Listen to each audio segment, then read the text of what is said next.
If more of you supported the show, I'd be less sick of podcasts. The blah blah blah. Sending out good vibes. Blah blah blah.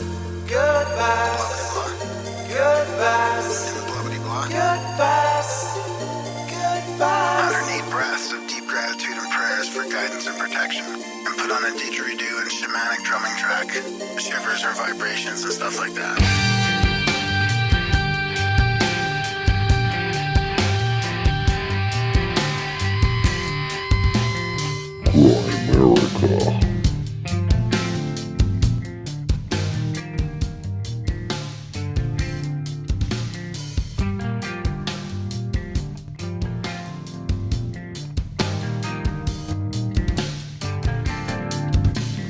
All right, guys, welcome back to the Grimerica Show. We're back after, well, I guess it wasn't even really a hiatus, but we didn't do any interviews for a few weeks, for sure.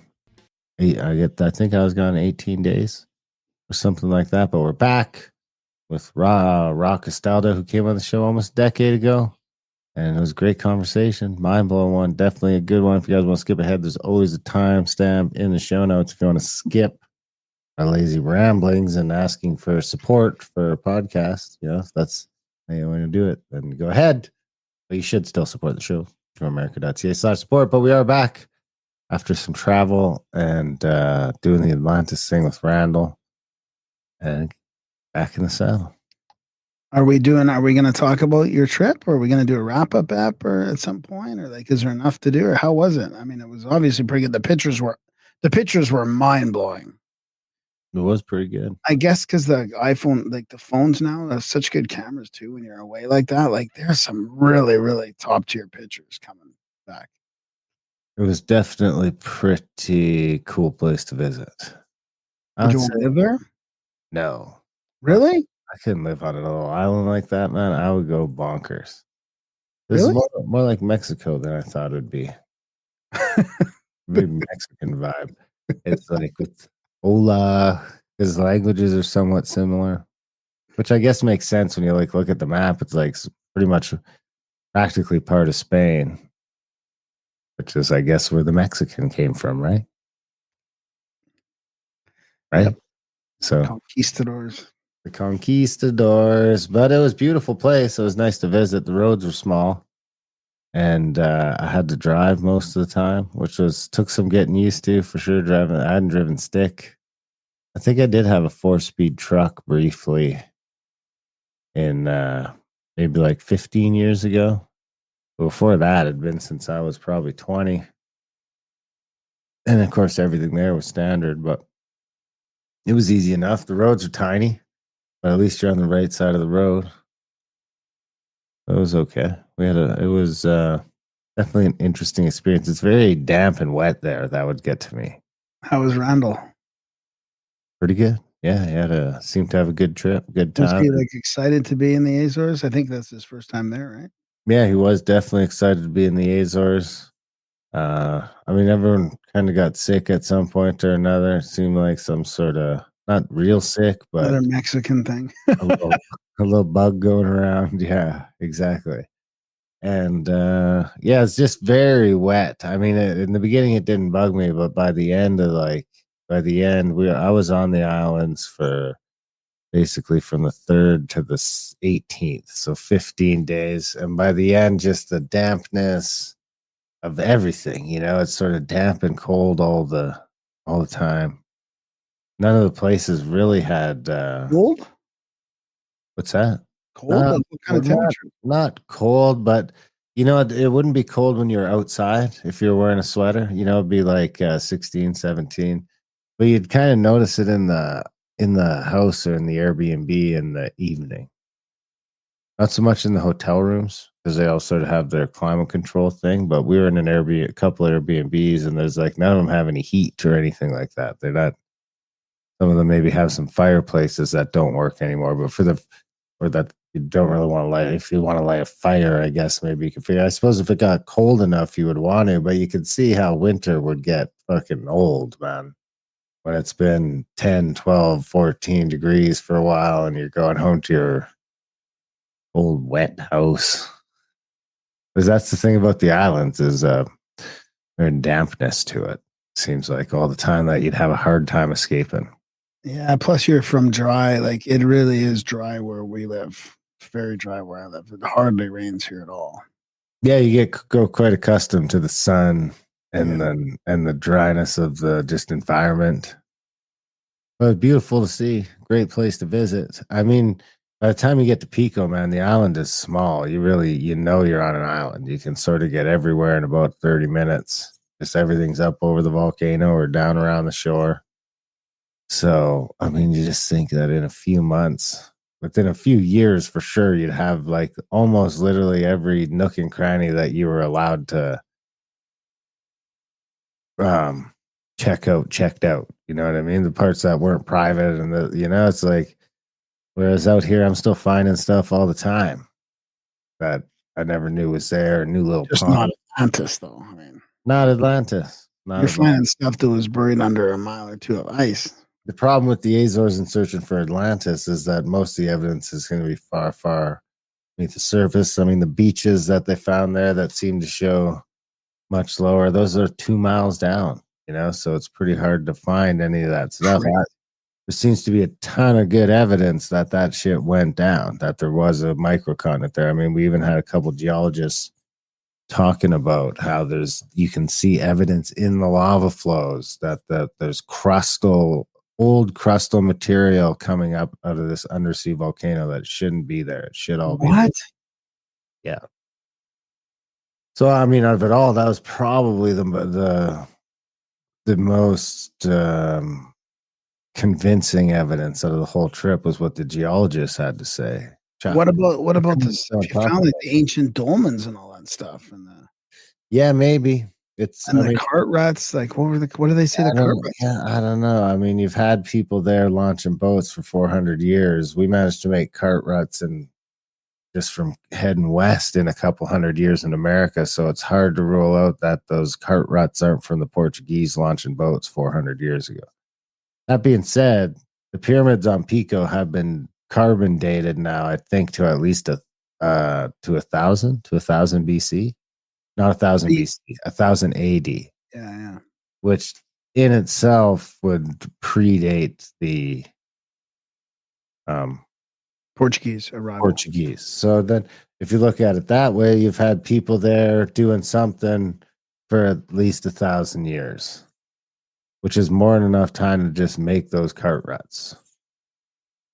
So I don't know, because my thing is that Atlantis was there. It went down completely under the water and then has risen back up through the volcanic activity. But I don't think we're looking at the exposed peaks of the mountains of Atlantis. I think that shit all went under the water for a minute and then rose back up. The latest eruption on Fayal was only in 1964 or something like that. So there's like a giant chunk of one of those islands that's younger than Randall Carlson. I told you about that book I read, right, from Simon Winchester, called what was it, about Toba or about one of those islands, the Krakatoa, about Krakatoa, and the island disappeared like in this massive explosion, and then but it just comes back, right, and all of a sudden birds and fish and like it's all of a sudden that there's a new island being made, almost like you could watch it happen. It's that fast. Boom, boom. Yeah. Just down and up. I mean, maybe. And it's not like I'm not saying like it was hours after, but like the new island started forming, right? After it all settled down. Yeah, because the pressure of that landmass sinking would almost immediately start triggering a volcanic response, you would think.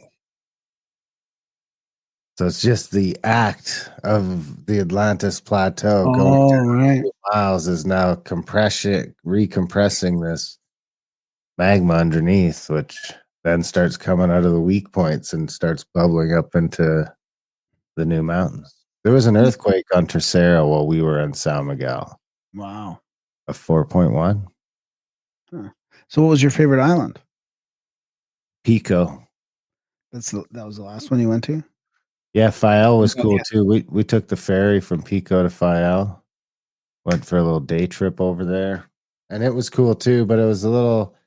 I didn't get out to the far side of the island. We just walked around, so it was a little more densely populated there. It seemed like right on that harbor front, whereas like Pico was super quiet. It was pretty chill. I did manage to get a parking ticket there.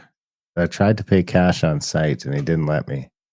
He confiscated my driver's license until I went to the police station and paid the fine. For a parking ticket. Wow. Yeah, 60 euros. Wow. So was there anything paranormal that happened at all? Did what about that weird haunted foresty type thing in that area and that hill with the ruins on top? Well, there was an abandoned hotel or something that they went to that was kind of neat. There's a sort of an enchantedness to all of it. It seems like Furness seems to like have a bunch of weird healing properties in the water that they've known about for a long, long time. And yeah, it's all sort of, but it's all, there's tons of pastures and it's all sort of it's all owned, it seems like. It's all like every inch of it. Every inch of it that sort of can be or could be used to grow food or be a pasture or something like that, or a vineyard Fully being is. utilized, kind of. Yeah, and not so much on Pico. That was the one place we went where it didn't seem like it. For sure, it seemed like a bunch of old abandoned vineyards. I mean, those might still be used vineyards, and it's just not in the season, and I just didn't see. So it might just all actually be used vineyards, but there definitely seemed to be a little more wildness to Pico, a little more. It's still small. I mean, it's 10 miles by 12 feet or 20 miles or something like that. It's a small little space, but it did seem like there was still more of a ruggedness there. It wasn't like Tercero was pretty busy everywhere we went by car. When we were driving around, it was always kind of busy.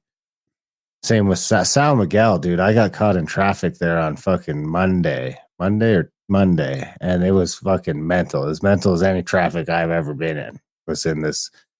I mean, it's only one lane of traffic because it's not 10 lanes of traffic like you might get in Toronto, but it was still not fucking going anywhere. It was kind of a weird, surreal experience. Well, my kids puking in the van. It was a real shit show. And what else? That was probably the traffic was pretty bad there. Tercero was busy, but the traffic wasn't too bad. Tercero was cool because we stayed sort of downtown and it had a very old European feel to it. Cobblestone roads. But yeah, I mean, the cobblestone roads, I got sick of those in about 10 minutes. They're pretty to look at. When you start driving around those motherfuckers, it's fucking retarded. And I do appreciate sometimes the system of the little roundabouts and stuff because you don't have to stop as much until you get into a big busy one. And then it's like, okay, get off the freeway, go to this fucking 4-lane roundabout and make a complete 180 to come back the other way because we decided that is easier than just putting an exit ramp in on the other side. So, that was kind of frustrating. But it was nothing. I mean, they drive on the right side of the road, so you're shifting with the traditional hand and everything, which is a huge game changer. I don't know. It would be a lot different going into the UK where you've got to start shifting gears with your left hand. Yeah. With your left hand. And is it still the same foot though, right? For the clutch? It's still the same foot, yeah. Yeah, that is weird. So it wouldn't be too bad. I mean, we got some THCP from a little shop in Angra that just about melted my fucking brain. I mean, it really was. I haven't been stoned like that since grade school. What? Yeah, and I thought it was just me. I was like, it must just be You're not used to it or something. You're not yeah, but then I'd given a bag to Oliver too, and when I bumped into him later, he was like, "What the fuck was that?" And then I started doing some research on it. It turns out it's like 10 times more potent than traditional THC and way more psychoactive, more of a psychedelic effect, which is what I noticed, man. I was walking down the hall. I had that too. And I was like, we were going to drive someplace. And I was like, immediately, I was like, I started just picturing the car and the crazy, because we're right in the thick of the city. So it's just like, out of the fucking hotel into the car and into fucking wall-to-wall traffic where you don't really totally know where you're going at any given moment. And it's sort of those crazy hills that you don't want to have to stop on when you're driving a manual. And parking on sidewalks, a lot of parking on sidewalks and craziness like this. So yeah, I had to sit down. I ended up going we went in the van instead. And then I didn't really hang on to much more of that stuff. So it was long 2 weeks. We do have to give a shout out to Georgia. I told her I'd make her a lady on the show because luckily she brought enough supplies to keep us going for like a full 2 weeks. Wow, good. Wow, Georgia comes through. Holy. Totally comes through. I mean, because you know me, 18 days without any smoke except crazy psychedelic weed that I don't want anything to do with. Well, they didn't have normal stuff now? No, just this shit. So we started calling it nightmare weed. It takes you some weird like ketamine hole sometimes. I honestly don't recommend it. I mean, you could have just a little bit, tiny little bit, but if you go in too deep, man, you can go down. Well, especially you, because you think you have this tolerance, and then the milligrams, you can handle 300 milligrams of regular edibles. So, yeah, I was surprised by the amount of people that showed up there with things they shouldn't have showed up there with. But the brave new world. I mean, power to them. But yeah, shout out to Georgia especially for making that happen. So, Lady Georgia. Lady Georgia. It was a great trip though. Great people, a lot of people we've already traveled all over the place with and formed crazy bonds. There was a bunch of the new people that's the first time I've sort of really fallen into, really taken aback by the group and the community that seems to be happening alongside these trips, not just with the cool locations and the cool presenters, but the community is turning out to be bigger than anything for most of the people that come along. And we do have that Easter Island trip coming up right away. If people want to get into that, that's only 4 months away from today. I believe it starts. So there's only like 9 or 10 spots left for that. If you want to get in on it, check it out. It's cheaper than you think to go Santiago. We're going to cover the flight to Easter Island and back. We're going to be there for 7 days and see every set. I was just talking to a friend of the show, Greg Brown. Greg Brown, is it? The Australian guy we went to Egypt with. He was just there. While I was in the Azores, he was on Easter Island and figuring out some sort of on the ground tips and stuff like that on what we got. Like it? What do you think? Yeah, I seem to really enjoy it. Yeah. Yeah, he seemed to really enjoy it. So it's going to be neat to go over there. And like I say, the cool thing about over there is because even this one turned out to be a bit of a barn burner. It's like you thought it was going to be a lot more laid back. We had a couple slow mornings where you got to sleep in a little bit. But honestly, if we didn't do that, we probably might have killed some fucking people. Because you get in there, you got the jet lag, and it was sort of go, go, go, go, go. A lot of great food. We were out for dinner at pretty good places all the time. I think we'd probably learn the lesson that we were feeding people a bit too much. The big lunch sort of sneaks up on the dinner. So you could sort of see why on that Egypt trip, they just give you the 2 meals, big, huge breakfast, and then late lunch. That might as well be dinner. Then you can sort of snack after that. I think that's the way to go. If anything, we were probably force feeding some people. I ate more food than probably at least twice as much food than I would normally eat at home.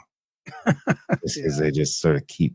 Yeah, especially because you're not eating breakfast. If you're eating breakfast at like 6 or 7 in the morning, it's different. But if you're eating it at like 9 or 10 and it's a big breakfast, then you can go to like 3 or 4 for a big dinner and then have a snack at night or something. Yeah, I mean, SATA Airlines, they're fucking total shit show. Fucking do not recommend. I don't think there's another real option there, but they were a fucking gong show from beginning to end. We'd probably learn some lessons along the way about like getting passport photos right away from people getting pictures of their passports when you're booking flights. Some screw ups on our end, but I mean, the airline was a fucking nightmare to deal with. The Octant was pretty remarkable hotel for sure. It was very nice. I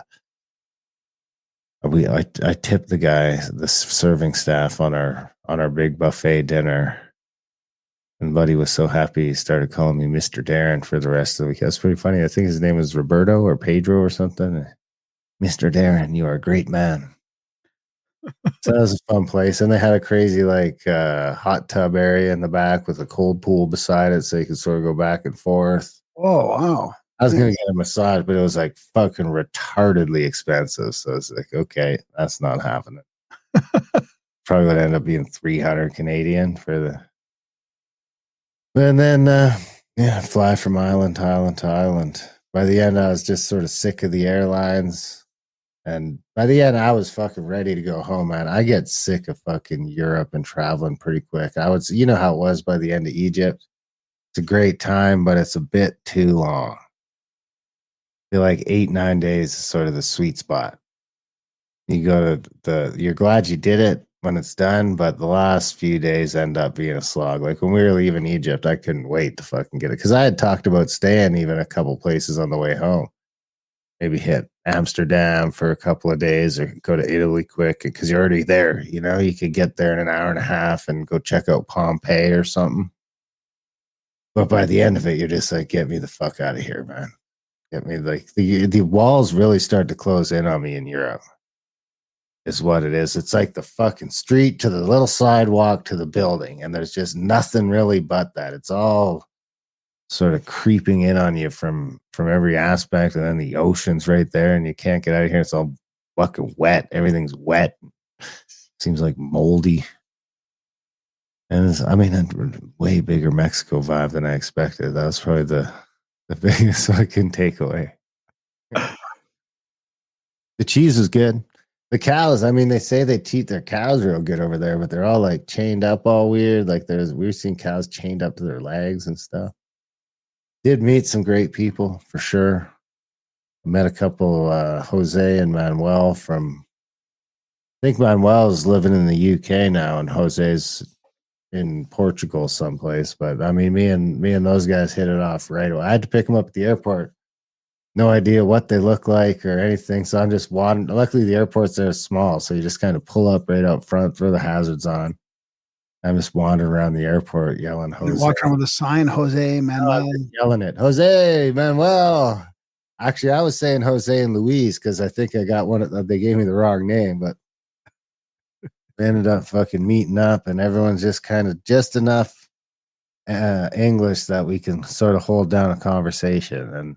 But me and those guys really hit it off, became good friends, past friends, started sharing. Just sort of leaked into all this political chat. It's just like, it's weird to talk with a dude from the other side of the fucking world and be able to just like talk about the exact same things going on in each of our worlds, the exact same stuff, and both of us seem to have the exact same outlook on it. So wow, that's interesting. Yeah, Randall's crowd, the crowds that kind of go around with Randall, on the trips with us for Randall, they're very, very interesting people and very similar in our thinking. It's interesting because the interesting thing is the one guy didn't even really know Randall. He had just come there he was a friend of Maria's.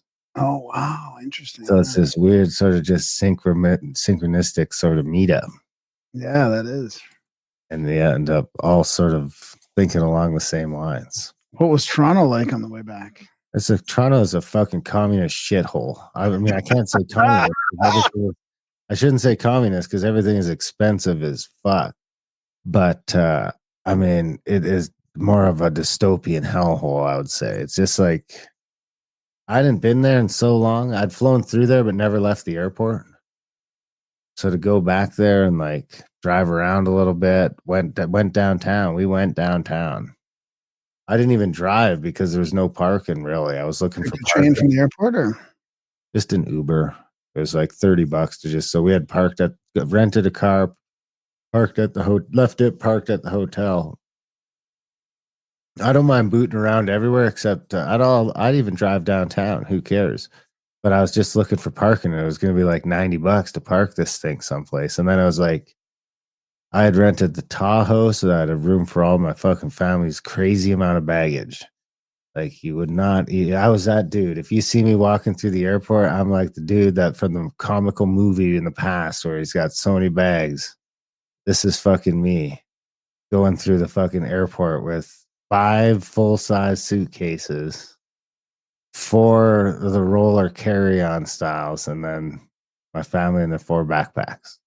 Like rarely 2 full trolleys of luggage everywhere we go that barely fit into taxis and stuff. So it's like you gotta.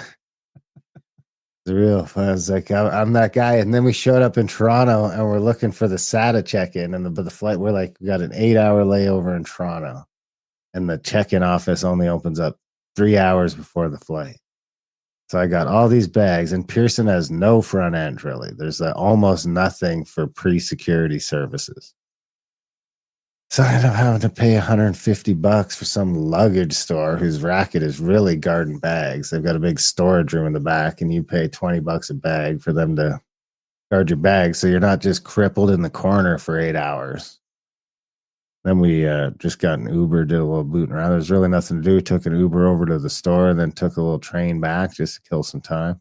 So what was it like downtown on the way back? On the way back, I stayed the night. Then we took, we went down to the aquarium. So we took an Uber down to the aquarium, and the aquarium was fucking awesome. I really got to say, it was next level. Definitely my kids' best part of the entire trip was they say the lava tubes in the aquarium. They did really love the lava tubes to the point where they were like so far ahead of me I couldn't see them or hear them anymore. Luckily there was other members of our group up there, but those kids fucking ran into that fucking dark cave like it was nothing all the way to the very end and back. That was a pretty cool experience, those lava tubes, definitely. Wow. But the aquarium, man, it was pretty cool to see because they were fucking loving it. Like there's the sharks, you got the pet. They were petting the stingrays for probably half an hour. It was a pretty gnarly experience. I never been to an aquarium like that before. I think that's the biggest one in Canada. It'd make me kind of interested in going to, if they had a bigger one in the States someplace. I'd be interested in going to check that out. I was pretty impressed with the aquarium experience for sure. It was seeing the sharks and stuff like that. I've always kind of been into sharks since I was a kid. Never really seen them like that. I mean, they're right there swimming over top of you with their teeth, all the turtles. I mean, I swear that's where Sitka got their camo pattern. I was looking at a bunch of these turtles that the camo back looks just like the camo I'm wearing. That's where that's my team name, hockey team, Sharks. The Sharks. Is it? There you go. And you got a hat trick, right? So before we go to that, so what would you want to say anything else about Toronto or? No, it sucks, man. It does. Even the Uber guy was complaining about Indians. So, I mean, it's real. I mean, downtown where we were wasn't bad, but I tried to talk to a couple people there that didn't speak English. So it was just like I just got back from an island where English is poor at best for 2 weeks, and get into Toronto, and I start asking someone where the train station is, and they don't know what the fuck I'm saying. So I'm just like, oh, fucking welcome home. We were right next to the Skydome, though. I was like, this place would have been manic 3 weeks ago. Yeah. So the direct area around the Ripley's aquarium was nice enough, but it's just like you drive for 45 minutes and you never really leave heavy urbanization. Not even like, it's not like suburbs and stuff like that. It's fucking high rises and just you start driving, you can see all the different downtowns, and it's what, like 14 million people in that greater Toronto area. The Uber guy said all the way to Niagara Falls is city now. It's very strange how it's grown. When I go back to Vancouver, the suburbs that you're talking about, like how you can see them, like Burnaby, North Burnaby, New West, Richmond, like you can see them from so far away. It's grown so much, even just since I left like 15 years ago. And they've all got the high rises. Like, yeah, that's what I mean. There's one downtown, but like you these go new to these cities that places, have boom, boom, Mississauga to there to here to there's Markham, there's Brampton, there's just endless fucking cities. Yeah. So that's really it's too much for me. You can feel the walls start to fucking close in on you. It really feels like that. I was gonna take the train, but I walked into the train station with the family, and I was like, no, we'll just go take an Uber. Listen, I mean, the whole thing seemed a little bit complex. I was like, I'm not missing this flight. There's no fucking way. I was super ready to come home. I mean, that's the main takeaway from getting to do all this traveling is that I'm living where I want to be, and I've built a life that I don't need to escape from because it was like I could not fucking wait to get back to just regular things, regular life, regular. There's something about Europe that's just kind of depressing to me. Wow. Yeah. The UK, all of it. Every time I go there. You know what I was wondering? I wonder if it's the 220 power has a different sort of. And I thought about that when I plugged in my laptop and it started going. Zzz. I mean, everything seems to work as it should. But it's like the different frequency is Well, not even causing another sort of buzz. I think they say it's only like a 10 hertz difference or something like that. I think it's the spiritual, like it's the ancestral thing. I mean, you're going into a place that has way, way, way more history, Way more baggage. way more baggage. Yeah. Way more wars, way more history. Like just, I mean, think about it, thousands of years. I mean, there's been some native history in Canada, but it's just not the same. It's just not the same all over Europe. Yeah, How it many makes me times really those lands appreciate. have changed hands and it's just Yeah, it really makes me appreciate here. it's The funny. new I've been loving the small town too. I've been really loving just being like here in the small town with the big sky and the sun, and I'm just like, wow. I'm really right. It's really starting to. Really starting to settle into it because I can't believe that I moved out to the middle of nowhere in a small town. Like I really can't. Sometimes I can't believe it, but now that I'm here, I'm really loving it. da da da da da. And I mean, like even the hockey I was telling you about, like I played hockey, like I went into this hockey tournament, it's super good caliber hockey. Like these guys, the passing is unbelievable. That's playing with people my age and younger, and I was like telling my girl, I'm telling Maria, I'm just like, I just would like to score a goal because I went into this tournament. I'm just like, I just want to score a goal, just because you want, not that I need to score a goal or anything, like that, but I just want them to.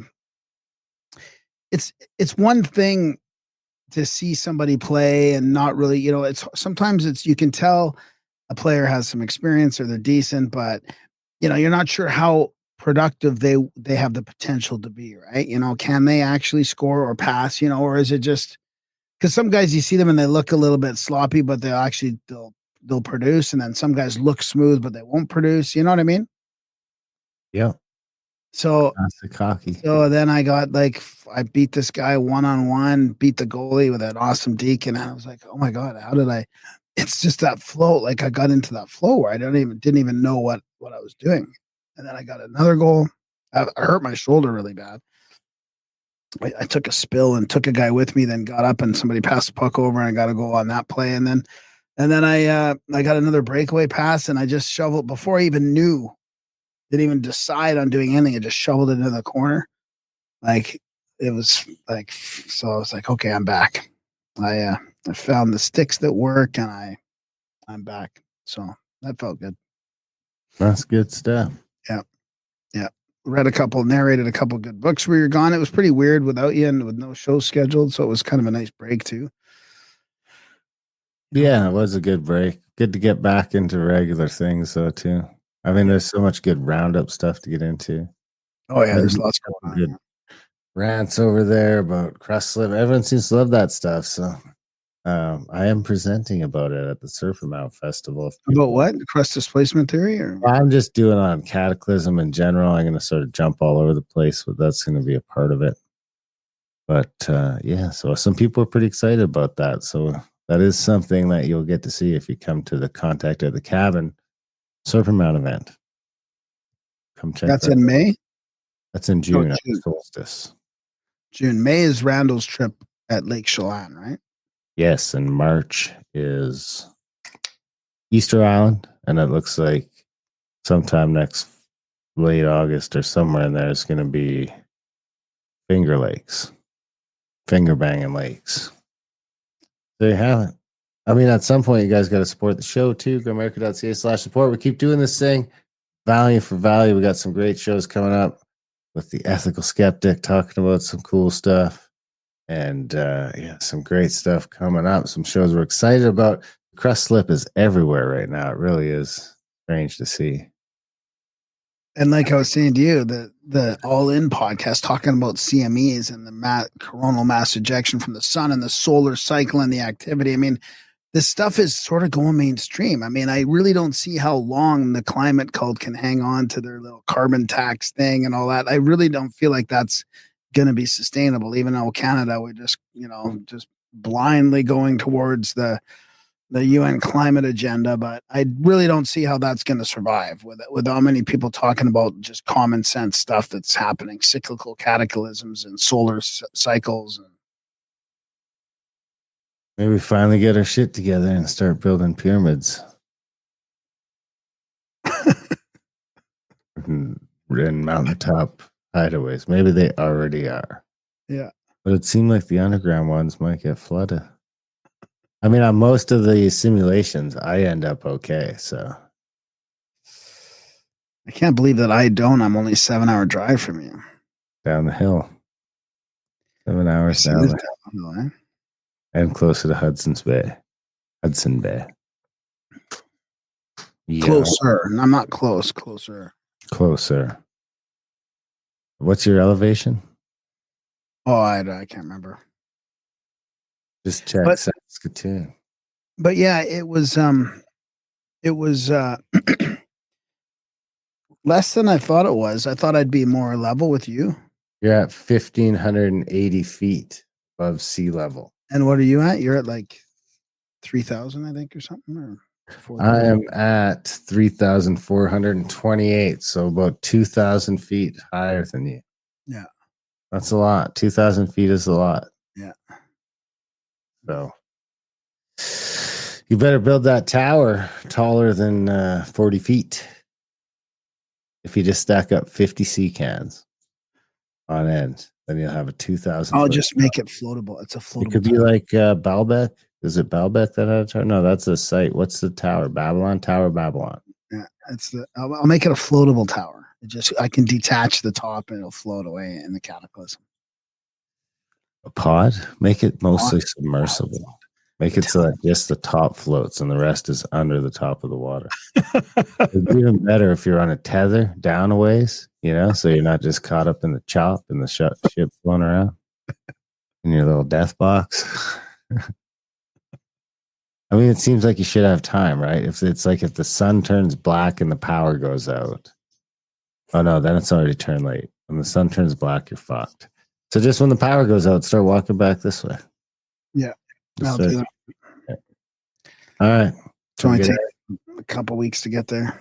Yeah, like a month tops, you'll be here. And if you do it right away, there won't be any like roving bands of murderers yet. Some people might start up. I feel like it's, I don't know. I mean, and minus the massive flood that you say, I feel like I'm in one of the safest places, well-secured places, because just the population of Saskatchewan in general is not a lot. We're out in the middle of nowhere. Like there's really, you know what I mean? Minus the massive flood. I feel. Yeah, because your biggest problem at the end of the day is going to be people in some form, either people or government, both of which probably have a limited footprint in the rural Canada. Think about us out here. Yeah.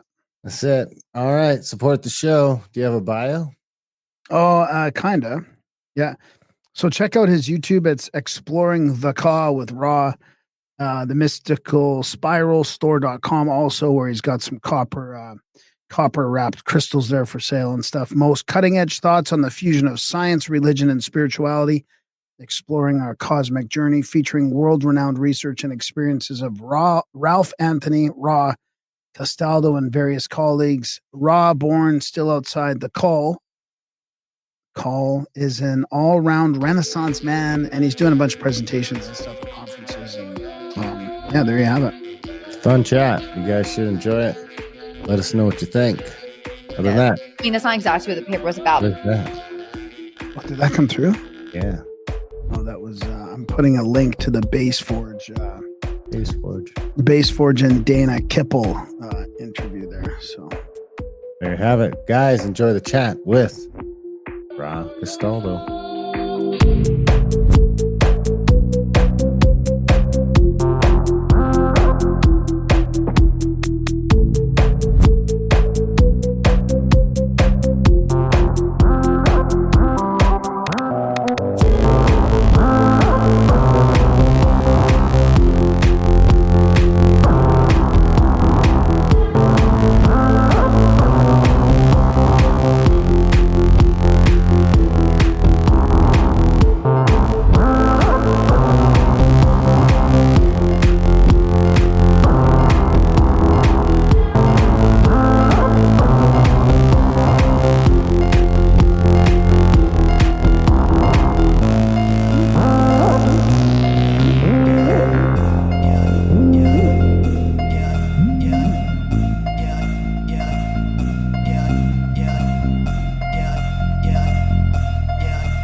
Raw Castaldo, welcome back. It's been like 9 years. Thanks for joining us. Oh, guys, thank you for having me on. I really appreciate it. I love the word, your podcast name is Space Water Podcast, Exploring the Ka with Raw. I love it. So it looks like you've been pretty busy since we talked. Yeah, brother, it's been a long journey. This last almost 10 years have gone by really fast, and a lot of work has been going on since then as well. And I have a lot to share, and you guys are going to see some explosive information I'm about to share with you. And eventually, I don't know if it's going to take. It's starting to catch on a little bit. I've been speaking at conferences all throughout the world, India, New York, different places all over, but it's starting to catch on. But I think even if it takes 20 years from now, people are going to realize that this information is going to send shockwaves throughout the spiritual community and the academic community. Yeah, I agree with you. And it is like what brought us together, I think this time is probably plasma. And I don't know if, like we talked, we've had Malcolm Bendel on the show a few times. We've touched on the plasma stuff quite a bit. We've talked about Robert Temple's book. And even just before I had a video come to me before the show here, I was watching on YouTube with, I just want to mention it now just for context, because you might probably know way more about this than me, but it was that guy Base Forge, who's pretty interesting about ancient temples and stuff like that. I think he kind of had like a TikTok or a YouTube. His YouTube's pretty good, but he had on Dana the Alien, who wrote a book about plasma. Oh, really? I'm not familiar. No. I know. So that's what's so trippy. I'm like, how is this possible? I know Robert Temple though. I actually, there's a little controversy with it because like I shared a lot of information with him because I met him through Professor Chandra Wickramanasinghe. Yep. And then like a year later, he had that plasma book and I was sharing a lot of my information with him. But I think I helped spark some of his ideas and he took it to another level. But I was, a little naive and a little excited to be in correspondence with him at the time. Yeah, of course. And I was sharing information. He kept like emailing me back one sentence, like, "That's interesting. Tell me more." Yeah. And I kept telling him more. Yeah. Well, that's good. That's the way it goes. I mean, that's the way it goes. It'll all come back around. I mean, her name is Dana Kippel, polymath author, filmmaker, speaker, plasma intelligence metaphysician. So her book is a new metaphysician. Wow. A new optimistic what a great futurist. term. Optimistic futurist. I skipped the last one, and that sounds really interesting too. Actually, she was on Greg Carlwood's show. I just noticed not too long ago, I think. But her book is a new force, and it's called Plasma Consciousness and the Human Potential. So I thought that's really weird because I haven't really heard of her or that book, that much. And then you're coming on talking about plasma. So yeah, I'm working on a book series right now, and it has to do with the golden lasso of the gods. The coronal mass ejection, and we're going to get into that and how I came upon that information as well. Basically, I don't know if you guys remember, but I had a near-death experience when I was 9 years old, and that pretty much sent me down the path. Not only did I already come from a background of mystics and blacksmiths, but my near-death experience set me on the path, which ultimately led me into plasma physics. I have the level of a senior undergraduate in plasma physics, but I got more towards the spiritual side and not the mathematics side of it because it's related to not just the lifeblood of the universe, but it's connected to the spiritual domain of all living creatures, and it's connected to the spinal current of humanity. We're literally walking antennas that's connected to the light of the universe. And plasma is not just the fourth stage of matter. It's interconnecting everything. It's interconnecting the strings of galaxies and its nebulas and planetary, interplanetary nebula, all sorts of, it's not an empty vacuum, right? It's filled with plasma space and it's sentient. There's certain structures that form within the plasma at certain times to stream it, to broadcast the light, to send it throughout the universe. And it's a sentient form of matter. Was the ether always plasma then? I would say so. I would say when you look at the gods of all mythologies and religions, they would be all different species of plasma, like suns, stars, the celestial lights that you see. And then the structures that form within the plasma seem to be the attendants of the gods, the children of the gods, right? The fairies, the nymphs, things like this. right? And it's all about the celestial waters. We literally have what they say in school is archaic. Our sun is not a hydrogen gas sphere. It's a plasma sphere, a plasma star, right? And it's 99.8% or something in a plasma state, or 98 in a plasma state. So, and it's streaming rivers of plasma, right? And all these rivers of plasma have all the codes of creation, sustenance, evolution, and dissolution and rebirth, right? And they're sending these streams, these rivers of plasma through pulsating out from each sun and star. And these form a confluence of one big celestial ocean. And this is the Akashic records. This is where once the thoughts of sentient creatures start to happen, things start to collide and excite in the plasma, and creation comes. Dude, you got to talk to her. You have to talk to her. You I know, only listened to her for like a half hour, but man, it is exactly what you're talking about. wow, 'Cause really? Yeah, I have no idea who she is. And, you know, she was mentioning, like, because I never thought about it this way, but she was mentioning it was the luminous ether from the yeah, ancient, right? yeah. The Dude, when you the, see ra- like the the, gods of the winds, the radiant matter, with solar wind and interplanetary winds, all of that, you know, yeah. radiant matter is actually what it used to be called by Sir William Crookes in 1870. And interesting enough, if you look into like theosophy, Rudolf Steiner talks about this, that there was an astral war that took place between 1841 and 1879. Right. And in 1879, Archangel Michael cast these dark legions back down onto the planet. And these are now unseen forces, right? Unseen forces that are now keeping mankind spiritually preoccupied with certain spiritual information and new technologies that arise. Right. So in 1879, all of a sudden, Sir William Crookes rediscovers radiant matter. Right. Thomas Edison all of a sudden has the first incandescent light bulb. Right. All these new technologies start to arise. And also we start discovering things that really have to do with the light body of the soul. The pyramid texts were first discovered in 1879. The golden tablets of Thuri that have to do with the Orpheus mysteries and traveling into the plasma waters in the afterlife. The lake of Mnemosyne and the lake of Lethe. Right. This all has to do with plasma technology. And I was shown, I started going to different megalithic sites, and there's one in New York called the Balanced Rock in North Salem, New York, right?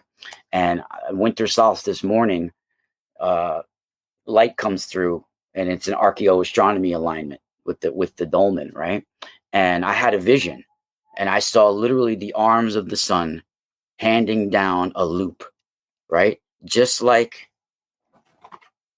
you see Akhenaten in the 18th dynasty, where the arms of the sun is handing down a loop to its solar king, right? Its solar king. So these loops are what in plasma physics we call solar prominence or a coronal mass ejection, right? On the sun, you have magnetic field lines that are in constant motion.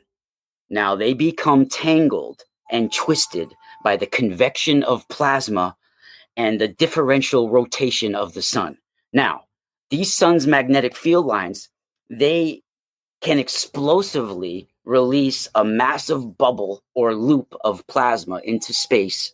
This is the Ankh of Egypt. It's the Pasha of Hindu, right? In Hindu, they call this the Pasha, where Varuna wields this golden noose or golden lasso. And it's literally described as the Varuna Pasha, and Varuna wields it, and it's described as a golden lasso that is coming from Varuna, who's the god of the solar waters, literally the god of the solar waters, Varuna. He's wielding this loop, and it's used as a lasso to pull the souls into the celestial waters off of Earth, right? Ganesha also uses this to remove the evil on Earth, literally remove it, sweep it with this loop, this Ankh loop, right? And that's the most groundbreaking translation of any ancient Egyptian symbol in that people have been debating over in academic circles and the spiritual circles for hundreds of years, if not thousands, right? So, and it's incredible that they knew about the coronal mass ejection. It's described in various ways all over. It's a magnetic reconnection event, and you can see magnetic reconnection events described all over mythology, even when it comes to Horus standing there on the lion with two serpents in his hand. You have separate magnetic field lines about to be twisted, and then you have an explosive release on their head with a like a lotus bulb, right? These are the structures that form within the plasma that channel the light, plasma cones, right? They literally form. You could see them even in pulsars and explosions like the Vela pulsar or the Crab Nebula pulsar, literally bulbs or funnels, that form to broadcast the sound of the light, right? To stream the light throughout the universe. It's incredible information, and it's one of the most important symbols of the solar gods, right? And even down to the variations down to the handbag of Sumerian and all sorts of things like that. Well, it's getting a lot of attention, just like we mentioned sort of before we started recording about how it's a bit of a war on this information here. But I was just texting Darren last night that this guy from the All In podcast, I don't know, it's like these billionaires that have this podcast. It's a very popular podcast, but the sciencey guy on there, David Freeberg, was talking about CMEs and last weekend the Northern Lights and all that were happening, the Aurora Borealis from it. Well, I mean, but he's talked about cataclysms. Yeah. So This check guy this out. comes on and this is massive mainstream like tech bro. As far as I know, though, I don't know of any person that talks about the coronal mass ejection actually being the Ankh. No. But what I'm saying is that it's getting attention. It's getting And dude, I've actually been writing about recently that in the book that I'm working on, and this is exclusive, sharing this with you guys, that the story that you see repeated in mythology, Indra versus Vitra, Archangel Michael versus the dragon, Tiamat versus Marduk, Bel versus the dragon. There's just so many of them, right? This actually is the story talking about the ferocious war between the sun and the magnetosphere, right? And when the magnetosphere is pierced by Indra or by Michael Dragon, it releases the waters, the auroras on the planet, right? It's literally talking about the coiled serpent, the magnetosphere and the magnetotail, and how the magnetotail stretches out on the night side. The serpent lays down and it's pierced in the belly and releases the waters on the planet, right? This is incredible, right? That is, yeah. It's incredible. And they're repeating this, and they talk about the spiritual significance to the domain of humans on Earth. Wow. Right? It's incredible. I know Darren's got a question. I know what Darren's going to ask right now. What am I going to ask? Let's see if I'm right. I would like, well, no, I wasn't going to ask anything. I was just pondering what, because the deep ocean is under extreme amounts of pressure between gravity and the weight of the water that's sitting upon it, and the atmosphere is pushing down on it constantly. And I was just sort of contemplating a mechanism that, because you got pole shifts, you got impacts, you got all these different ways to get the water moving about, but just like a tweak in the gravity or the pressure someplace might be enough to literally just have it come up. I mean, I think that's even how volcanoes rise. It's the music from the sun that's literally shaking the planet. I mean, we literally have a chorus going on in the magnetosphere. Yeah, not just heating that water up, because in my opinion, the magnetosphere is the Duat of Egypt. It's the Gehenna of Hebrew. It's the Hades. It's the heaven and hell around Earth. And when you're a light body, when you die, you have to cross over into those waters, into that light, and merge with it. And they talk about in the golden tablets of Orpheus. I don't know if you're familiar with the golden tablets of Petalea, the golden tablets of Turi. They were found in southern Italy. They were Greek colonies. And they talk about literally instructions for the afterlife. And I'm translating them as literally giving instructions to go to the night side of the magnetosphere where there's a barrier, right? And to avoid one area, which they call the lake of Lethe, the lake of oblivion, because if you merge your light body with that lake, you get scattered into auroras in oblivion. But if you go to the right and you go to the lake of memory, the lake of Mnemosyne, and you merge with that lake, you find your divine origins and you go back to the boat of the sun, right? Because when you have coronal mass ejections, some of those coronal mass ejections end up as auroras. Some of them snap back to the sun, You're literally riding the boat of the sun, just like that's talked about in Pharaoh Unas of the pyramid texts. Are you trying to stay in this solar system then? I literally think that there's a way to ride these cords, these magnetic field lines, as a light body back into the portal of the sun. Yeah, but in this solar, so In so the one of solar the, system. But you know, though, there's literally that NASA has found these. There's tunnels of plasma that go from our solar system to other solar systems. They're interconnected. They're all strung together, right? It's a series of tunnels of light that's interconnected. It's the lifeblood of the universe, right?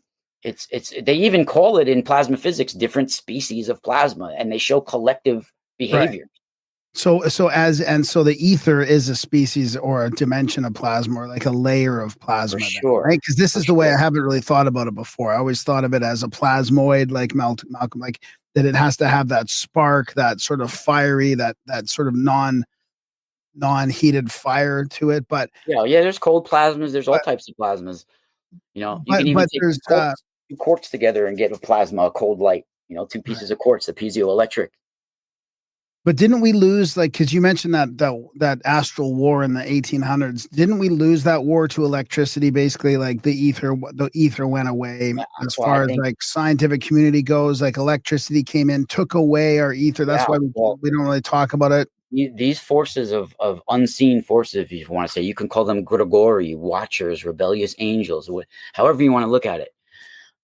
They're here to keep us spiritually preoccupied and divert us off our spiritual course. They fell from a higher heaven, so to say, right? So they're not going to let us spiritually ascend to what they fell from, right? They were cast back down, right? And they're here now preventing us, diverting us off our course. And when certain people, because I would say, out of the spiritual and academic community, that people in this community that I speak in, that's related to like all, there's like 90% of it that is just bull. It's crap, right? And then you have a few people that are real warriors, right? Real ones. And those people get the most obstacles and the most suppression and the most things put in their way to try. It's those dark forces. Those dark forces are talking to these people that are spreading all of this, regurgitating all this spiritual information out there, and talking about that they're like these superheroes traveling to other planets all the time, and all this stuff that keeps people entertained and spiritually preoccupied. Right? They're unknowingly being affected by these dark forces. I'm not saying they're all lying. A lot of them are having real experiences, but they're being deceived. They're getting a little bit of truth packed with a whole bunch of nonsense to keep people off their course and spiritually preoccupied chasing their tail. Where do you see us right now in this? Like, are we coming out of it, or? Dude, we are at the cusp of losing who we are completely, right? And I thought you were going to say the opposite. That we're on the cusp of gaining who we are. We're at the cusp of losing who we are and ascending higher. It's at that break point, right? And this is like I think the final war for humanity to be who it is, right? We're gonna evolve into something way else, like almost like Like no a construct, authenticity, like a construct. no authenticity. No, just you're just hooked to the feed, right? And there's no, everybody has to be a cheerleader for everybody else. Basically, there's no, and you could see that happening. If you even, you can't even be authentic. You have to, most people that get interviewed nowadays, you have to agree with them. If you tell them you don't agree with them, they think you're their enemy. Like, what? I'm not supposed to, I can't have my own freaking opinion. What the hell is going on here? Yeah, that's Right? really weird. And that's how most people are. And I've told people off at conferences, bro, because like, straight up, like I'm not your cheerleader. I can't like, if I Like, don't agree. what would be an example of the topic that you disagreed with? See, a lot of times at these conferences, it becomes people aren't colleagues, they're competition. Yeah. Right. And it's like almost like being on the street, like where you got a drug dealer or something, but they're peddling outlandish stories. And which is ironic because they want to be the one on the block peddling the best outlandish story, and the other one that comes, I know I got that shit right here, that guy's stuff is garbage, and that's exactly what happens at these conferences. And in academia. I mean, it's somehow surprising how the two sort of mimic each other. And then, Academia is just the real gangsters in the room that manage to just completely crush everything, you know? yeah, dude, it's incredible, man. But to get back to what we were talking about, I mean, a lot of mythology and ancient religions are literally talking about Birkeland current physics, like the Naga. Or even for instance, I haven't even seen anybody talk about this part of it. Apollo, right? Apollo in Greek. He's the sun, right? His messengers are dolphins, right? And he has them on leashes. So dolphins move just the way plasma waves move, the information through the plasma waves, right? And they're literally traveling on the cosmic waters of the sun. And they're called the messengers of the sun. And he has them on magnetic field line leashes, constrained on leashes, the same way that plasma waves and solar wind and plasma physics works, right? And then what also does Apollo have? He has the harp, the lyre, and guitar strings, harp strings, they vibrate and move just like the same way plasma waves do. The same way. And he's really broadcasting the music of the sun. And he has his messengers, his dolphins. And the dolphins, the dolphin birth thing was quite the controversy. I just saw a video the other day about how got illegal. Like they made that illegal, right? The dolphin births. Oh, wow, really? They went, because I was always wondering, like, didn't they go follow the kids that were, and apparently the kids that were birthed through dolphin births have special abilities. Yeah, I can imagine. They're even like killer whales or dolphins too. They're incredible things. John Lilly did a lot of work with dolphins. I think he was even giving them acid at one point. That doesn't seem like a great idea. No, I think he lost his funding. I think with a dolphin is a great idea either. I don't want to infringe on anyone else. He wrote. I have a couple of books by John Lilly, and he was like a pioneer. But then he got discredited because he started doing a lot of ketamine. Here's a. That happens. He invented the sensory deprivation tank. Yeah. He wrote this one, Center of the Cyclone. That was a famous one, and then I got this one from the '60s too. That's communication between man and dolphin, John Lilly. Yeah. But he was an interesting dude. But unfortunately, I think he fried his brain a little bit too much. But he talked. You ever remember the video game Echo? Echo the Dolphin? Yeah, I remember that. That was modeled after John Lilly because he worked with dolphins and he called this astral agency Echo, and they had to do with people's lives. They would like make coincidences happen, kind of like Carl Jung with synchronicities, right? Well, he had this Echo organization that like say like people, an accident happened or you met your wife at a bar. There was all these coincidences that took place for you to meet her that day. And there's an organization, an astral organization that as he traveled through inner space, he became aware of this organization he discusses in his books. So if you never looked at that, you could check him out, John Lilly. I think he passed away in the late 90s or early 2000s. He was a good friend with Dr. Poharich as well. Oh, boy. Yeah, they were good friends. Oh, boy. Yeah. That's not good. Yeah.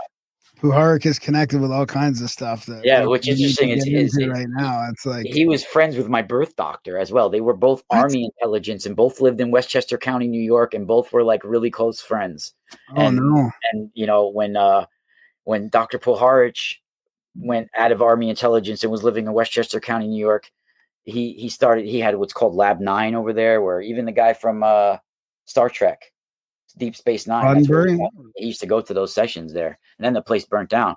But my birth doctor, his name was Dr. Eugene Levinson in Mount Vernon, New York, and he was an Army intelligence, and then he went into private practice as delivering babies. He was a medical doctor and an Army intelligence officer, and are you sure they didn't do anything to you when you were born? I was. The interesting thing is, I was born inside the caul. I don't know if you know what that means, but you can look it up. It's spelled Caul. I was born inside the caul and with the umbilical cord wrapped around my neck. Well, this is when my mother's water never broke, and I was born, the right way, but my mother's water never broke, so I came out still in the pod. Wow. Right? It's 1 in 150,000 babies are born. Some people are born just with the veil on their head and face, but I was totally enveloped in it with the cord wrapped around my neck. It's actually called, the technical term is and call birth with nuchal cord, because I had the cord around my neck and I was still enveloped. And a majority of babies that are born this way are experience hypersensitivities to vibration, sound, light. They see ghosts. They talk to spirits. They all these types of things throughout their life. Deep dreams, lucid dreams. They're highly intuitive. And in the past, in ancient Egypt, they literally called this the net of Neith, the veil of Isis. And Isis was actually shown enveloped in a veil in her head and face and body as she gives birth to the pure birth without her water coming out, and the net of Neith, it was called. And people were coveted, like in the past, shaman coveted babies born this way, and they would raise them, right, as seers. Nowadays, I actually think that doctors are on the payrolls and they give covert agencies the heads up on babies born this way, because you're literally given a code at birth. Everybody is, right? Your traits, your everything. And this is fed out to organizations, right? Your blood type, your traits, your everything. It's sold, right? And you're given a code and it's followed. And these organizations, they practice star magic with this code to try to, you know, bring along the baby's life. And kind of find out if there's any special. You steer the course through star magic, and they'll use it in Italian witchcraft. They call it the Ember Days, on solstices, on equinox, where they do search rituals aligned with the royal stars. You got, the Aldebaran, you got all the 4 royal stars of the Persians, right? And they use this as the 4 watchers, the 4 watchtowers. The Watcher of the East, the Watcher of the West, Famalhut, Aldebaran, Antares, Rigel. I think there's like 4 of them. And these are the 4, north, east, and south, west, all the watchers. And they go on the ritual circles. And on certain days of the year, like solstice and equinox, they do rituals. And I'm pretty sure it's involving certain people, and they steer the course of their lives with the star magic. And what caused your NDE again? So check this out. See, I grew up playing not also did I compete in wrestling and high level soccer, like we call it travel soccer in New York, where I play it all year round, right? Even indoor soccer, everything like that, right? I played and I also was competing in martial arts, throughout my whole life. I competed in Muay Thai, wrestling, all sorts of things. So I was playing pretty high level soccer. I was in 1987 is when this happened. I was 9 years old, right? And we were playing this town called Thistle. And they were like a New Jersey town, and they had a couple of like 4 or 5 Irish immigrants on the team, and they were really scrappy kids. And they're kids that really played all year round and nothing else. Like, New York, we play baseball, we play this, we play that. These kids just played soccer and nothing else. And they were wiry, tough kids, right? And I happened to be most of the kids on my team, and I played on the travel soccer team I was on is the 1978 North Rockland Sting. I'm in North Rockland, New York, right? Rockland County. So I was on the North Rockland Sting 1978. And we were playing the Thistle team. And I happened to be, most of my team were prima donna kind of finesse players. And I happened to be the one rough kid on the team that was put in for slide tackling and shit like that, right? So we had this rough team that we were playing. And I was going to war with this one kid. I was the sweeper and he was the center striker. All game long, I was on his ass. We were elbowing each other, really grinding. And it came to it, and this was in school had just started. It was in September. It was cold and wet outside. The ball was really rough, right? So he was about to go shoot on net, and I jumped in front of him. He was kicking with all his might, and not only did the ball, but his foot hit me right in the groin. My cup cracked and everything, right? And I got lifted off the ground and even hit my head. I had like a slight concussion. So I was in a lot of pain. My cup cracked. I didn't literally my left testicle got ruptured and I didn't even know it at the time or what happened. Wait, check this out. So the ambulance was going to take a while. So my parents threw me in the car because everybody was all the parents were there, right? They threw me in the car and we're driving to the hospital. And on the way to the hospital, I'm telling my dad, like, you know how it is to get kicked in the nuts. Like, I'll be fine in 20 minutes. Just go home. I'm not going to the hospital and pulling my pants down. I was literally telling my father, right? And my dad's looking at my mom. Yeah, Jenny, he might be all right. Yeah, right? So we go home. And this is on a Sunday, dude, right? So we go home and I fall asleep. Monday morning comes and my mom's like, you're going on the bus. I'm like, oh, my stomach hurts. right? I don't remember anything else. Apparently, I was walking to class. I got actually on the bus, walked to class. I don't remember any of that. They said I blacked out on the way to class. So what had happened was my testicle like ruptured and there was a black tissue forming in my left testicle. And it was cutting off like oxygen, blood flow, and all this shit. And I blacked out. So I was either going to like die or freaking lose my testicle or freaking whatever. But they had to do an emergency operation. And God sent an angel that day because there was a Dr. Barr, Barr. Shout out to Dr. Barr if he's still around, because he was a nationally known surgeon who happened to be doing a special surgery at the freaking hospital that day, Good Samaritan Hospital. And he was there for this, and he had to do a special surgery on my left testicle and pull out this black tissue, right? And what I remember is, like, I remember going towards the bus in the morning, but guys, the next thing I remember is right before I woke up on the operating table, I was hovering over my body. This is what led me to all the plasma research, right? I was hovering over my body, literally looking at them working on me in the operating table. And it looked like my arms were out on the operating table and my legs were out, like I was giving birth. And they were operating on me. And I could see it all, right? And I was in the same position, hovering over them. My arms out and my legs out, in that same position, hovering over my body, looking at them. And I remember something to the effect like I made like a conscious choice. I remember saying like, oh, like that doesn't look good. I don't want it. Like it looks like pain. Like I don't want to deal with it. And the minute I made that choice, a warmth of light surrounded me and shot me up like dude, like Google Earth, like straight up like Superman, right? And as I'm passing out of Earth, there was this green sea of intelligence, and it sounded like whale song and bird song. Ooh, I was passed through this, right?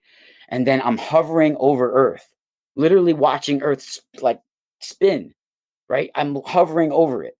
And in front of me is similar to like, it kind of looked like on a hot summer day when you see that shimmering wave in the air, almost like a mirage. It looked like that, but it was whirling and like it had structure to it, like a tube, right? I thought it was like a crystal structure. For years, I was describing it as a crystal structure, maybe, or some, but it was like a water almost, right? But it was whirling and it was a tube. I intuitively moved into that, right? And as I moved into it, it was like I didn't get wet or anything like that, but it was like, I'm making this sound longer than it was because it's like 30 seconds before I woke up on the operating table. It was really quick, right? I merged into this and it was like I was the bubble in a carpenter's level. I had to level myself out in it. And while I was in it, it was more alive, more vivid, more real than this reality can ever feel. And it felt like it was analyzing every molecule and fiber of my body. Maybe like all the information of my life and other lives and all the universe might have been in there. I felt like I just I could access it or something. It was like so alive and filled with everything. And I felt like everything was being analyzed of my life. I was balancing myself out in it. Like I was being analyzed. And the minute I balanced myself out completely in it, like completely straight, like the bubble in a carpenter's level, I woke up on the operating table in the same fucking shape, in the same way.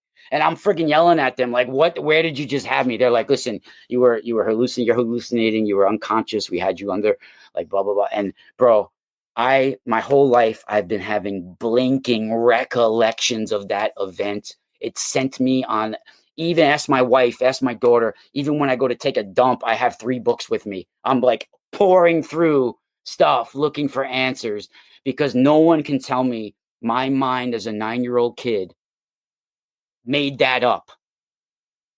No freaking way. Yeah. Right? No way. And I didn't have the terminology at the time to describe it, but now I do. Space water.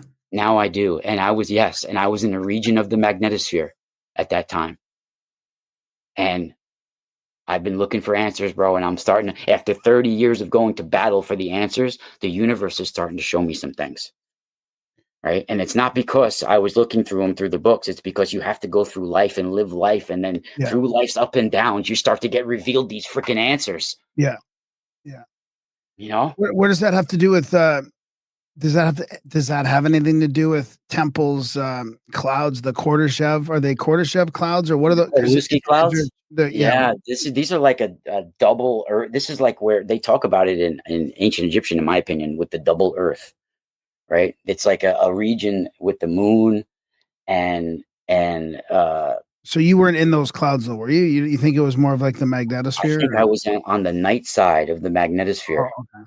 right? There's a region in there where there's, dude, that region can be described as a dynamic, mountainous, rigid landscape with rivers flowing through it that's ruled by infernal, chaotic gods, right?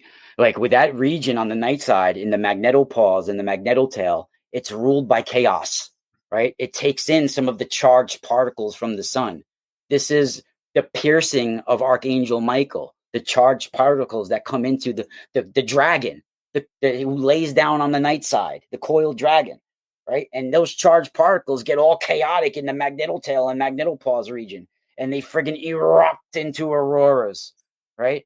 So that is all vividly described, and they didn't have the advanced, you know, you know, all the advanced telescopes and everything that we use to detect this nowadays. They were using states of samadhi, being in states of samadhi to communicate with the light of the universe, to see these universal structures, to see these universal laws and structures. When you see hieroglyphics, they're literally showing you universal structures and codes. Some of them even related possibly to bacterial genetics, like the bacteriophage, right? Things like that. Have you ever seen what a bacteriophage is? Bacteriophage, literally, they call it horizontal gene transfer. It attaches to like an E. coli cell in your gut, and it can transfer genes from one species to another. It can make you heal. It can make you sick, right? Bacteriophage literally has an icosahedron head with a conical tail. Can it Literally cause evolution? literally how Giza is set up. An icosahedral structure with a conical tail underneath the ground and injectors underneath it. And in the icosahedral head, it holds the DNA and it transfers DNA from one species to another. If that doesn't show you something's under divine control of the universe, like look up a bacteriophage. Can it cause hybridization? That I don't know. Could that be Or like did you say But I evolution know- at first, or Darren? well, evolution, hybridization? It seems like the same sort of, Yeah. could be the same thing. I think it's related to the people can use it in cloning. People can use it in all sorts of things, and that you can literally inject bacteriophages to heal somebody or to kill somebody into your like they transfer. I think it has to do with the E. coli attaches to the E. coli cell, and bro, Yeah, I they're wonder what different bits of that could be, because then you could almost be looking at weird panspermia stuff where this stuff just sort of blows in or gets Yeah. in somehow. well, that's where my friend Professor Chandra comes in. Him and Surfrey Oil. Gets into some monkeys and we turn into whatever, Yeah. because Dude, in my doesn't seem opinion, enough all time these, for it to be. It seems like I mean, I haven't tossed out evolution because it seems to be happening in front of us yeah, all the time. But and I dude, think that we're being hybridization evolved by the plays a role. stars. You Yeah, know, I if think you hybridization plays a role, so that could be a just a mechanism for that sort of thing. Yeah, that's interesting. I agree. And I would say, because everybody's debating about Three Eye Atlas and things like that, I would say all comets are under divine intelligence. You literally have them traveling around on mathematical orbits, carrying the compounds of life, of like they're literally carrying ancient bacterias and codes of life, and they're traveling around on mathematical orbits and just happen to go into certain solar systems and seed that solar system, right? That's not they're under divine control, in my opinion. They all are. What does So- Vic Swing think of Three Eye Atlas? Do you think? Well, I had him on the last time about 3 or 4 months ago, and he said it was an exotic comet. But the way I look at things is that all comets are related to the angelic messengers of God. They're all that's how life is seeded throughout the universe. You could call it a plasma craft, you could call it whatever you want, but they all have interesting things. Like everyone, like when a comet goes into the inner solar system, it develops its plasma tail, and there's magnetic reconnection events with the plasma tail as well. Right? There's a whole bunch of stuff going on, right? And then as it starts to go towards the sun and communicate with the sun, it starts to leak and outgas all these seeds of life that it's been embedded in it for possibly thousands of years or more, right? And then some of these interstellar visitors, they're carrying interstellar bacterias and bacteriophages. You literally have bacteriophages on the outside of the ISS. They're flying through space. Bacterias are flying through space. And this is how life is seeded throughout the universe, right? They shouldn't be looking for radio signals. They should be looking for where the bacteria is being sent from. Bacteria is traveling all throughout the universe. Where is it being sent from? Who's sending it? Yeah, that's fascinating. That's a whole mechanism of. That's really interesting. I mean, I wonder what Jupiter. I wonder what changes have happened in Jupiter since. Oh man, Jupiter is incredible. Even there's what was that one in the 80s or 90s? That it's famous cometary impact. Oh yeah, it's probably dated. Levy 9. This book, The Physics of the Jovian Magnetosphere, it's a little dated now. It came out from, I think this one is from was it after Shoemaker Levy, or this is came from Cambridge, this one, the Cambridge book. Oh wait, this is Dr. Dessler. This one was published in 1983 by Cambridge University. But this talks about the magnetosphere of Jupiter, right? The Jovian magnetosphere. In my opinion, what I've been writing about, these are the Garudas of Hindu. They protect planetary systems. And you have the Jovian Garuda, one of the largest things in our solar system, right? And what's interesting about the magnetosphere of Jupiter, wasn't Jupiter also always like the top god? Yeah, right. Well, he is one of them. He's like Zeus. Yeah, it wasn't. Yeah. Is that what it is? Jupiter was Zeus, because I was just listening to Velikovsky last night on the plane. Oh, interesting. Talking about how he figures that the reason that Jupiter was always the god that could throw the lightning bolts. They weren't like terrestrial. Yeah, that's the Vajra. That's the Vajra. They were fucking. They were some sort of some other, I don't know exactly. Dude, those lightning bolts are coronal mass ejections. Exactly, but from Jupiter, not from the sun. Wow. So what's interesting about that, check this out. So the Jovian magnetosphere, which is the magnetosphere of Jupiter, our magnetosphere around Earth gets its plasma from the solar wind, from the sun, right? And the sun, the ramming force of the sun is what shapes our magnetosphere. What creates our magnetosphere is the spinning of the Earth, the molten iron core, and these iron cords of metal come out, right? They describe this in the Pharaoh Unas. He rides the cords of metal on the sunboat, right? Well, the magnetosphere is formed that way, but it's shaped by the force of our solar wind. The solar wind ramming towards the magnetosphere is what shapes it and what stretches it out on the night side. But the Jupiter magnetosphere, it doesn't get its plasma from the sun. It gets its plasma from a volcanic moon, Io. And Io creates this huge plasma sphere around Jupiter. It's incredible, right? And Jupiter's a magical place, dude. Just a magical place. It might be like a soul station. Like we're like after death, we go through these various places, like from magnetosphere to magnetospheres. There are different stages of plasma, of light, where we get, maybe revigorated in the light, or reborn in the light, or it purifies us in the light somehow, right? That's a weird name for that moon too, because maybe that moon is like a volcanic hell where souls get purified. Who knows? Very interesting. Very interesting. So, I mean, what is going on with Atlas then? Is it here? Is it getting here? Is it? I feel so out of touch on this one because I've expected it like 3 times now. What is it? The Atlas. Is the Atlas here? Is it on the way out yet? I don't know how much you hold weight to Alice Bailey and her work. She was a theosophist, I guess you can call her. She came out of theosophy, and she wrote in the 1930s. Let's see, I have it here somewhere. She started the Lucis Trust, externalization of the hierarchy. Yeah. Right. So on page, supposedly she's got her spirituality in the UN and all that through the Lucis Trust. On page 530, right? She talks about conspiracies about her these days. And she wrote this in 1939. That in the year 2025, there will be a revealing of some sort of celestial hierarchy, an externalization of a hierarchy, right? Some sort of celestial hierarchy that, of course, when you externalize, that means you become seen now, You were unseen, and now you're externalizing yourself. So she talks about an externalization of the hierarchy that will show up in 2025. And this is a celestial hierarchy coming from the heavens.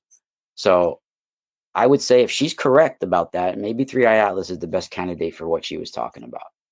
And it wasn't coming from her, in her opinion. It was coming, she was channeling this from who she called the Tibetan Dawaj Kul, right?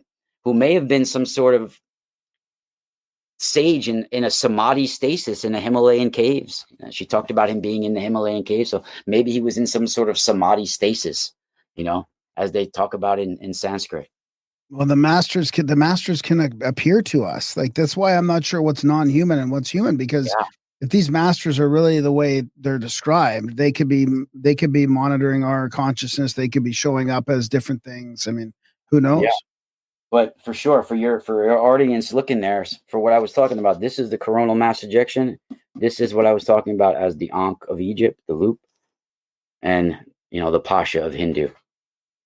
So what else you got coming out that's tantalizing that you think is? Wait a sec, though. I mean, that it's worth noting that the Ankh is not far off from all the petroglyphs of the dude with the shit coming out of his sides.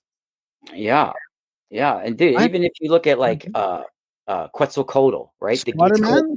Squatter Man? It's called the Gate Yeah, of we're the Sea. talking the Ankh. That's like the little cross thing with the loop on top. I mean, just throw some legs on that shit, and you got the petroglyph. Yeah, the Squatter Man. Well, the Squatter Man, that was from Anthony Perrott, right? He did his symbol. And actually, a guy named David Lapointe duplicated that experiment with his primer fields, he calls them. You guys can look that up. And what that is showing, in my opinion, is shaman on the petroglyphs that they show with Anthony Perrott. Shaman of the ancient world intuitively saw a worldwide solar event. And that's structures that form in a huge solar event. You have those plasma cones, those bowls that form above and below, right? For people in your audience that need a visual right now, I'll show you what we're talking about for Anthony Perrott. So, right here.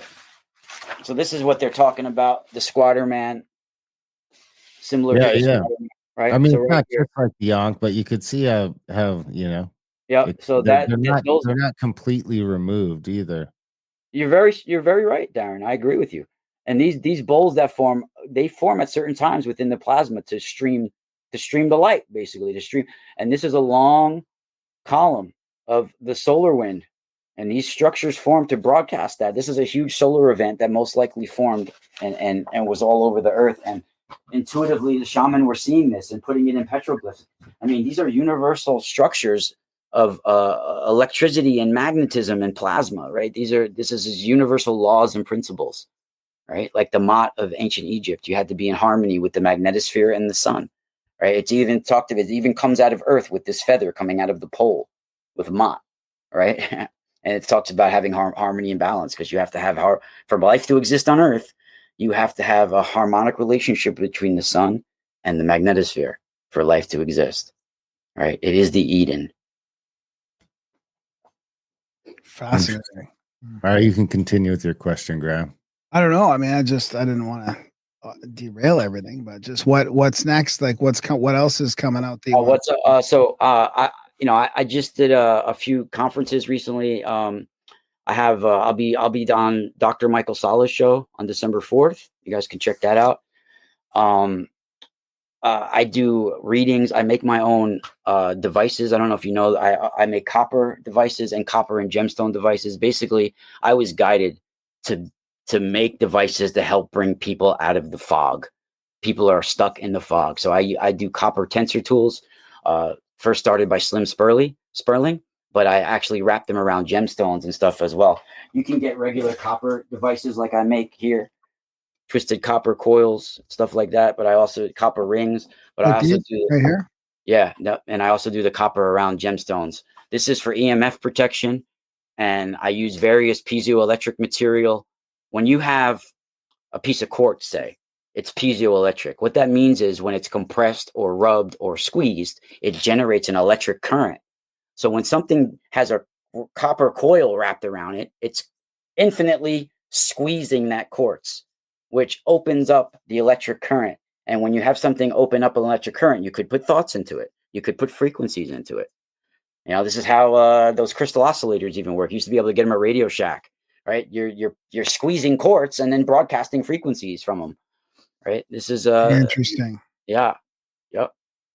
I never So really you got- thought about it about that, like opening it up like that with some pressure. Yeah, dude, I could take shit. I might have to turn out the lights, but I could show you. You could just take 2 pieces of quartz. Let me shut out the light for a minute. Do you do any? Take 2 pieces of quartz and start to rub them together. You'll see sparks. Hold on, let me get a better piece. Okay, hang on. Let me stop sharing this so you can see. We can get okay. Hold on, let me get a better piece. Quartz You should start to see huge sparks when I just rub together the quartz.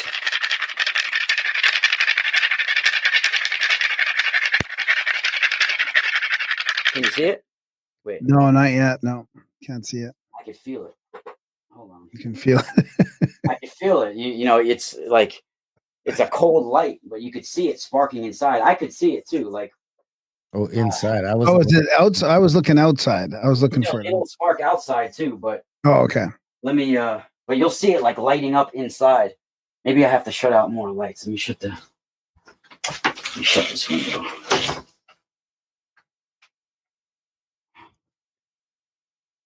So there's a link in the show notes to that, the mysticspiralstore.com. And also just while he's there, his YouTube, Exploring the Ka with Castaldo.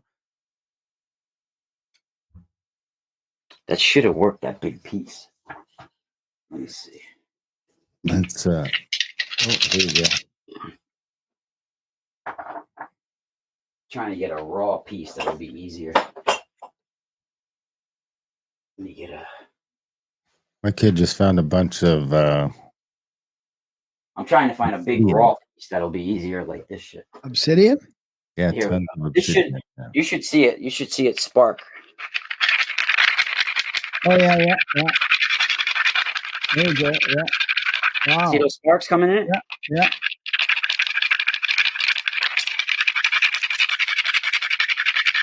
See? Yeah. Wow. Yeah, and it's a cold light. Like there's no heat. It's a cold light, but you'll see some smoke. And now I got all quartz dust everywhere. But No yeah, heat. that's piezoelectricity. It generates an electric current. So when you wrap a copper coil around it, it's slowly always squeezing that. So it opens up the light. Interesting. I like it. Yeah. What else? Is there any sort of cycle or pattern to these ejections? What, the coronal mass ejections? Yeah, the big the onc Yeah, loop. well, that's the controversy. You know, NASA and astronomy, they won't tell you that incoming plasmas might be affecting the sun. And I think that it's possible that there's incoming streams of plasma that are hitting the surface of the sun that's helping with these sunspots and creating various entanglements of the plasma and stuff like that. So it's just like a soup of constant motion of magnetic field lines, right? And it's sentient. Even like when you see the sunspots, they seem to always form like a face on the sun, right? Like it's you know, there's similar structures form in the cosmos, in our anatomy, in nature, you know, all over. And that's why I think some people get into misconception. Like I've seen like these places with mud fossil and all that. That's not how the way things work. Not all stone and everything that you see is body parts. Similar structures form within nature, within trees, within stone, as they do in our own anatomy. That doesn't mean a cave is a massive vagina. Yeah. You know, it's just similar structures form. It's the universe makes similar structures to efficiently decompose things, to efficiently do different things. Even like you'll see the way things branch in the universe, like light and plasma branches out. You'll see similar structures in our neural network, in trees, you know? Well, kind of along the lines of Darren's question, and this is kind of what I thought Darren was going to ask you before, is about the magnetic poles and the shift. Yeah. The shift that's happening with that. Like, is that in your research anywhere with ancient scriptures or with CMEs, anything causing causing Yeah, I would say it's really hard to pinpoint if they're definitely talking about magnetic pole shifts, but there's definitely hints to it. And what's interesting is, I mean, we're seeing it happening. Like, do you know what the South Atlantic anomaly is? I've Yes. heard of it. I don't Yeah, know it's if a I believe it. huge region where our magnetic field is weakening. You know, it's happening right now. You know, and it's now shift the poles over Siberia, I believe now. So as the pole moves faster in the north, it affects stuff in the south. Yeah, dude, I would say this the North Pole and the South Pole, like those are the entrances into heaven and hell, right? When those two areas are you even it's talked about all over, like go like the ancient Kabiri. You know, you have to go towards the circumpolar stars and the celestial ship of the north. Go towards the Great Bear constellation in the north. You go even Pharaoh Unas is talked about for him to travel.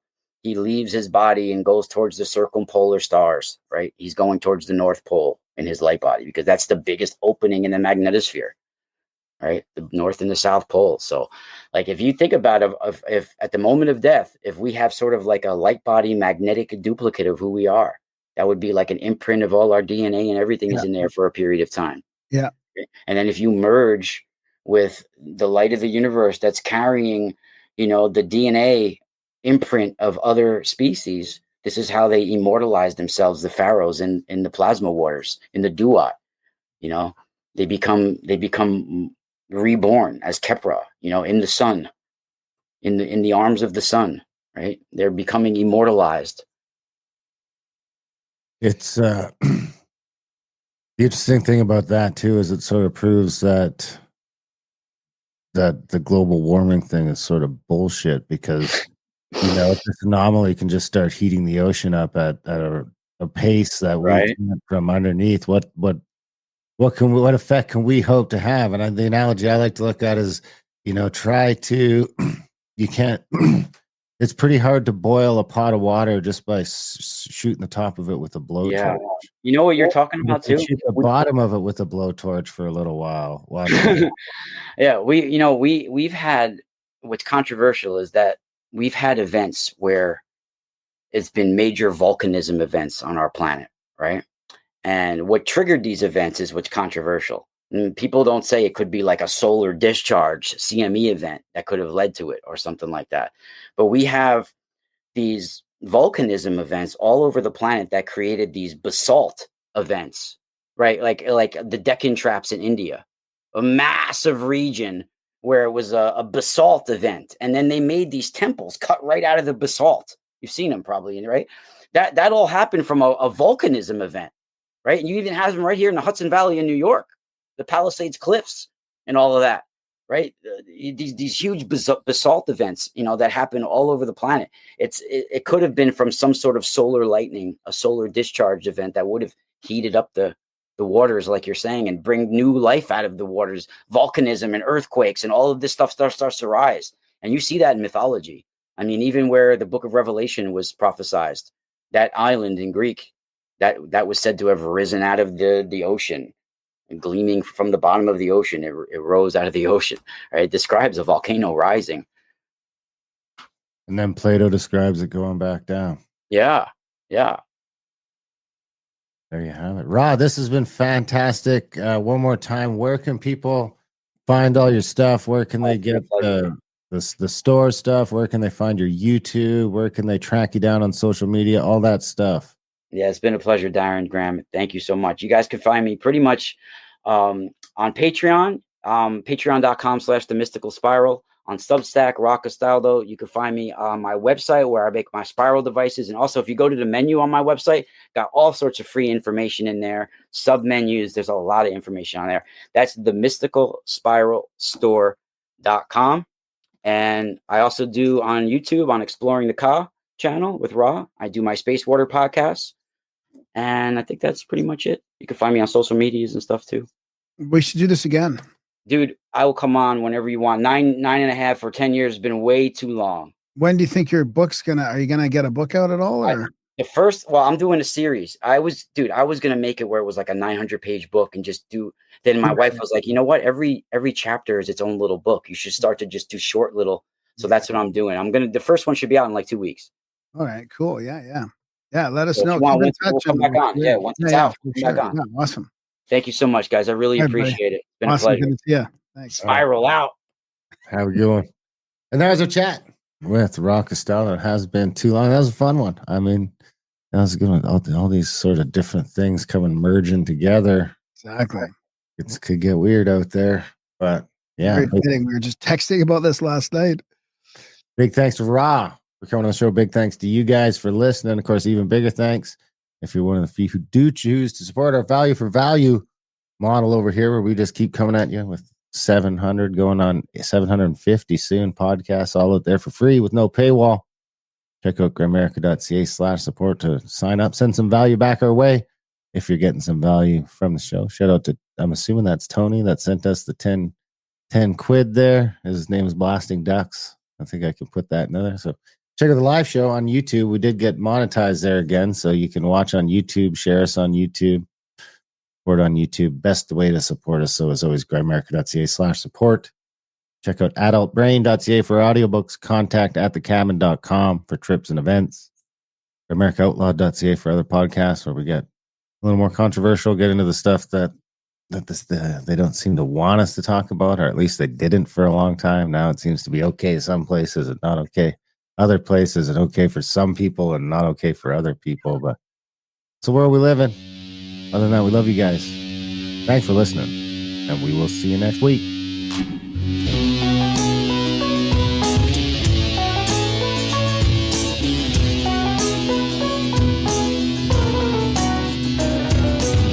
Your mind's on fire, all the color red in a blue lagoon.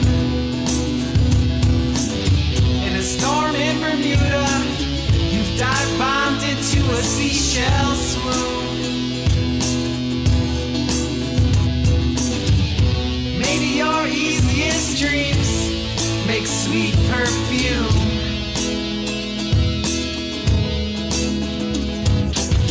While you're yawning, yet not breathing in a hospital room. Should I call for help?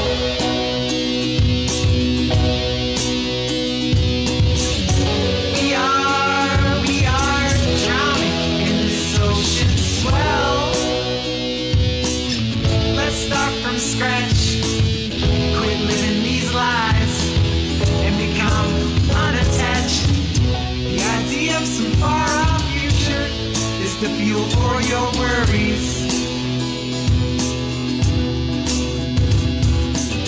But for God's sakes, time is eternal. Please do not hurry. Please do not fret. Please act now in a way that doesn't lead to regret. Please stop smoking so many cigarettes, so profusely, so profusely. Should I call for help?